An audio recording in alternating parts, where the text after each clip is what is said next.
9월 넷째 주간입니다. 민족의 명절 추석이 이제 2주 남짓 남았습니다.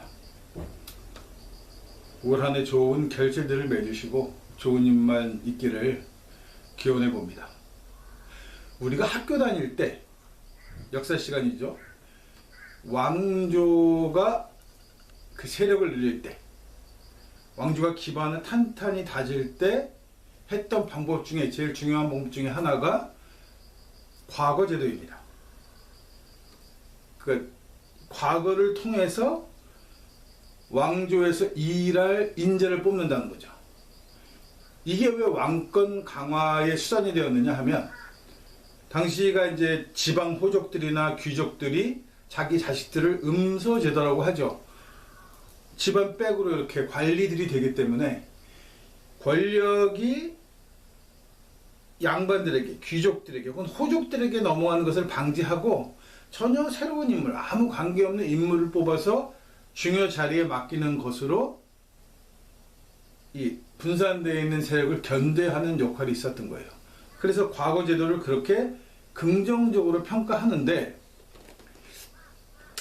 저는 그닥 과거 제도를, 물론 제도적으로는 좋은 제도긴 해요. 그렇지만 그렇게 긍정적이지만은 않아요. 이게 문제를 지속적으로 만들어내게 됩니다. 뭐냐 하면, 과거를 통해서 출세하는 길을 열어주기 때문에 죽기 살기 과거에 매달리는 거죠.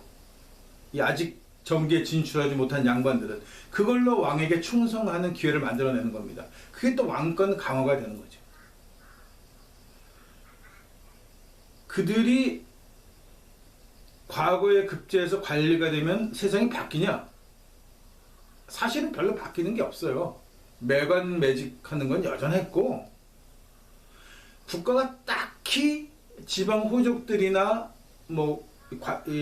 관료들의 이 부정행위에 대해서 크게 문제 삼지 않아요. 뭐만 없으면, 영모만 하지 않으면. 국가에 충성하는 한은 해먹는 걸 그냥 방치해 두는 거예요. 그러면서 세력을 견제하고 경각심을 주기 위해서 과거 제도를 통해서 새로운 인물들을 뽑아가지고 중요 자리에 보직을 주는 거죠. 오래 못 갑니다. 양반들이 등살에. 결국은 귀양가거나 쫓겨나거나 당파삼에 밀려서 시들어 버리는 건데도 불구하고 그렇게 끊임없이 그런 인재들을 끌어들여서 왕권을 유지하는 거예요.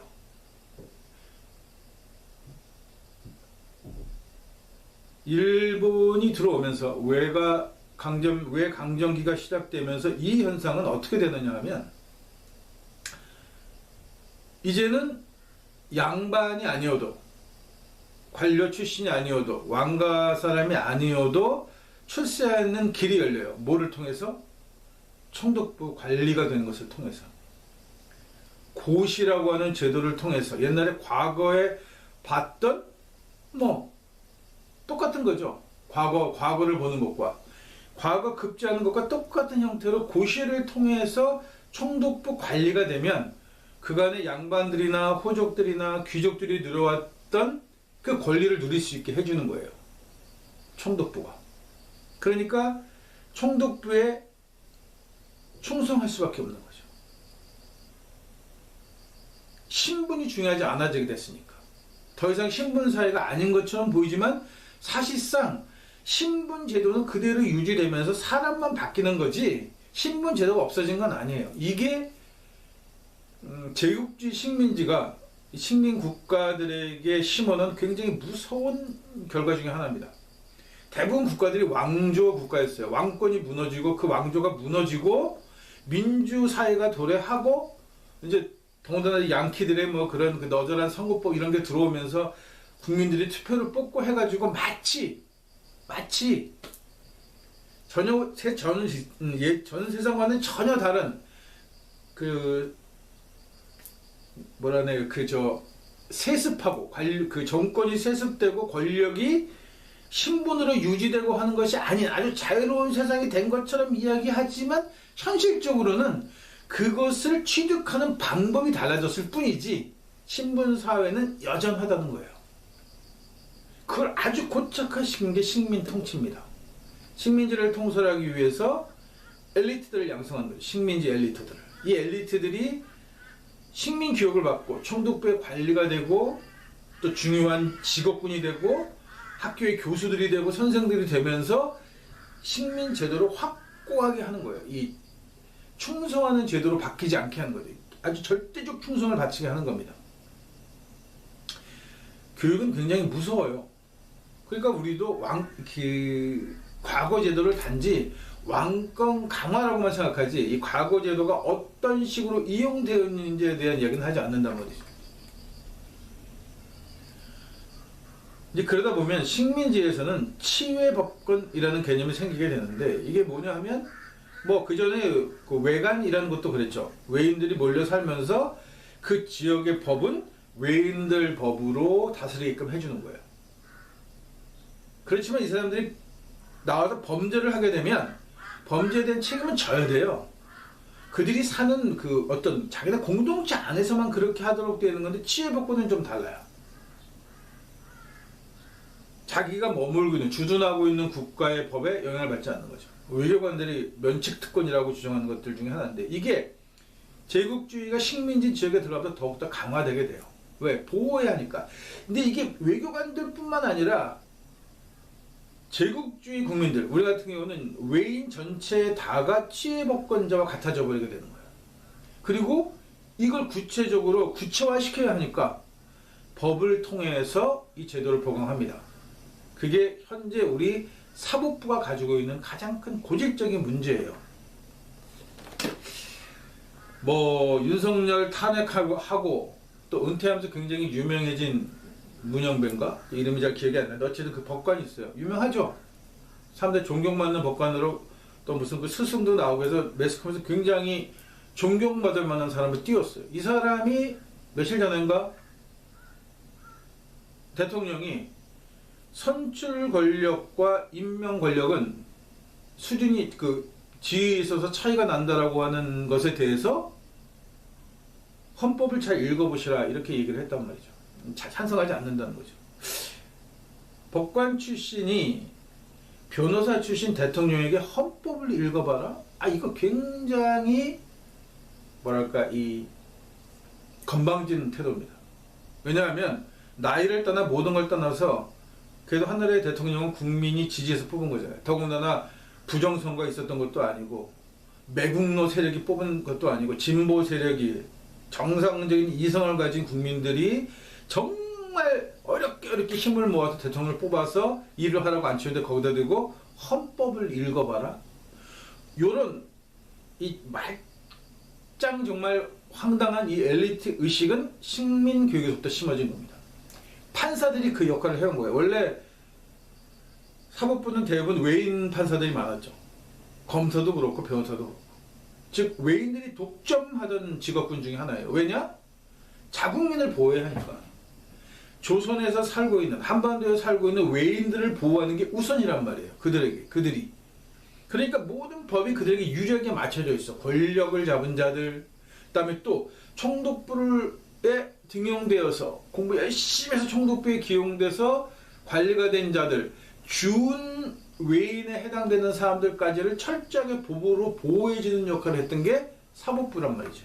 이게 해방돼서 정체성이 바뀌지 않았어요. 여전히 그 외놈들이 입는 그 법복 입고 나와서 다 그렇죠. 사실 전 세계 어느 법관들이나 높은 자리에 올라앉아 사람들 내려다보면서 호령하는 듯한 법이라는 것이 구체화되고 이것이 사회 통념화되는 과정에는 기독교라는 종교가 들어있기 때문이에요. 종교가 그 전에 법의 역할을 했고 그 법의 역할을 종교가 물려받으면서 자기네들이 그 누렸던 권력을 그대로 가져와서 법관 행세를 했단 말이에요. 그러니까 혁명이 일어나거나 하면은 법관들 껍데기를 벗겨 죽이거나 하는 사건이 벌어진 이유가 법이 내내 권력자들의 편에 서 있다는 것은 자명한 일이에요. 한국에서 해방 후 법관이 사법부가 민중의 편이었다? 국민들의 편이었다? 거의 존재하지 않습니다. 아주 미미해요. 더군다나 이게 정치적 상황으로 들어가게 되면 100% 권력에 충성했던 그런 집단입니다. 근데 이 집단이 선출 권력이 아니죠. 국민이 뽑는 게 아니잖아요. 옛날부터 있었던 그 과거제도, 그 비루한 과거제도와 총독부가 유지해온 그 고시제도, 관리들을 뽑는 제도, 학교에서 엘리트 교육을 시켜서 엘리트를 황국 신민으로 만드는 그런 과정으로 만들어진 인재들을 모아서 사법부가 되는 건데 그 전통을 그냥 그대로 가져왔잖아요. 다 판검사들, 변호사들, 의사들, 이과에서는 의사들 대부분 전교에서 1, 2등 하던 애들입니다. 웬만한 성적과는 못 들어가고 못 되는 직업이에요.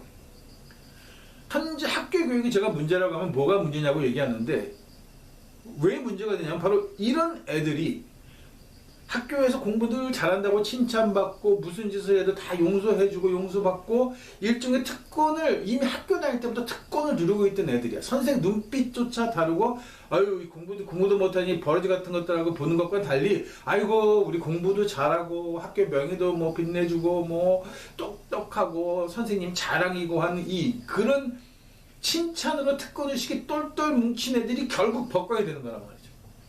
그러니까 얘네들 눈에는 국민이고 나발이고 국회의원이고 뭐고 다 하찮아 보이는 거예요. 왜? 학교 다닐 때부터 하찮은 존재들이었으니까 내 주변에 친구들이라면 친구가 아니잖아요. 그냥 하찮은 동급생인 거지. 동급생인 거지 친구가 아닌 거잖아요. 무슨 친구가 있어요 걔네들이. 제가 고등학교 1학년 때입니다. 제가 고등학교 내내 반장을 했는데 중학교 때도 했고 정말 말을 안 들었어요 이 자식이. 체육 시간에 이제 달리기를 하면서 이제 구령 맞춰 뛰는데 계속 옆에 애랑 떠들고 얘기하면서 안아 보이냐. 그래서 어쩌다 한 대 때렸는데 때리면 안 되는 거죠 사실. 어쩌다 한 대 줘박았는데 안경이 부러졌습니다. 그놈이 쓰고 있던 안경이. 그랬더니 담임이 불러가지고 절 보고 그 엄마한테 가서 사과하라는 거예요. 뭐 그럴 수 있죠. 사과해야죠. 잘못한 건 한 거니까. 그래서 가서 사과하러 갔더니 야, 그 친구 그 M이라는 그 여자의 그 오만스러운 태도가 지금도 막 치가 떨려요. 알고 봤더니 검사 아들이에요.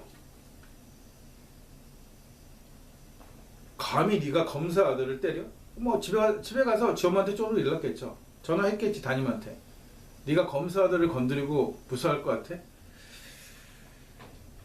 학교 다닐 때 제 가족 배경은 얘기하지 않았어. 잘 몰라. 그냥 군인 출신이라는 것만 알고 있죠. 부친이 보안사에 근무했던 군인이고 여전히 그 동기들이나 주변 사람들이 여전히 보안사에 근무하고 있다는 것. 박정희 말기죠.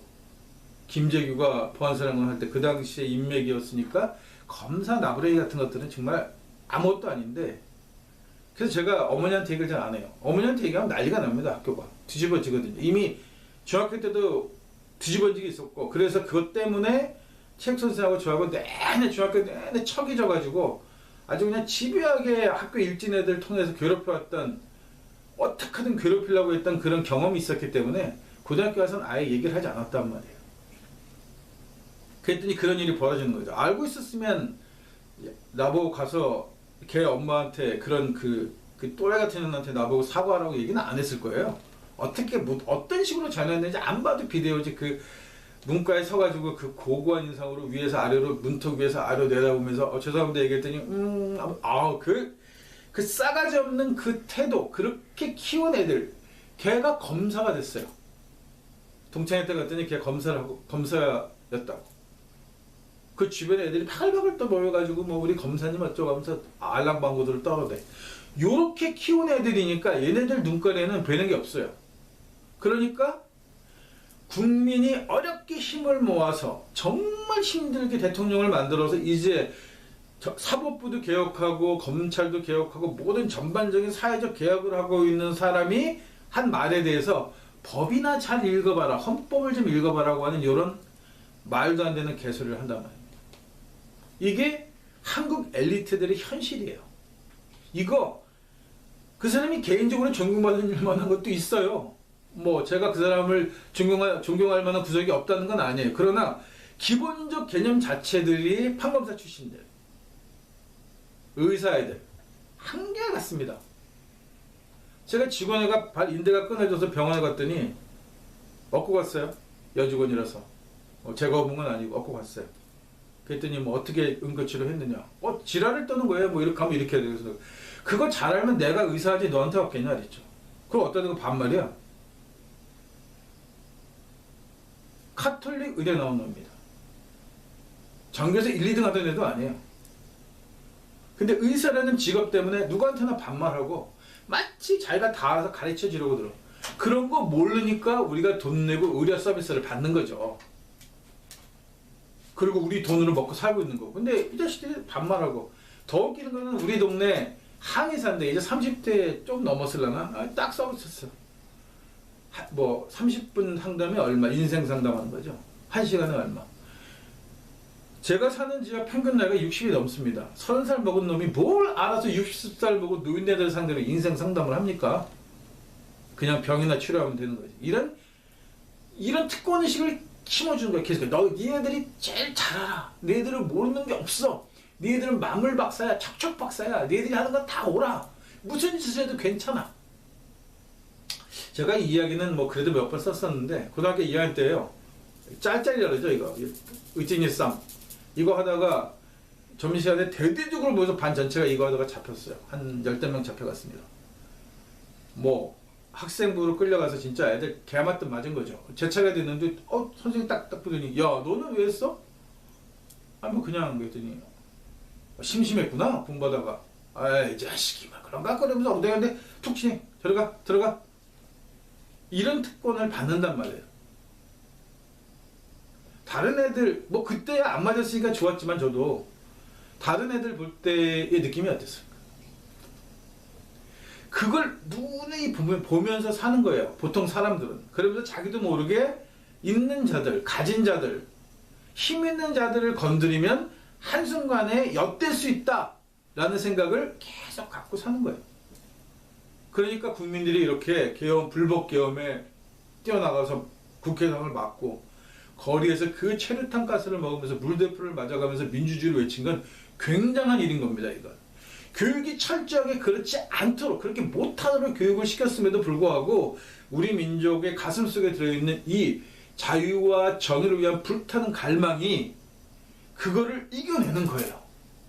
저는 이게 한국 국민의 가장 큰 위대함이라고 생각합니다. 한국의 문명률이 낮아서 이런 게 중요한 게 아니고 지속적으로 해방 이후에도 꾸준히 식민교육을 시키고 지금도 식민교육을 하고 있음에도 불구하고 상당수의 국민은 여전히 그 식민교육에 저항하면서 자주적으로 살기 위해 노력하고 있다는 것.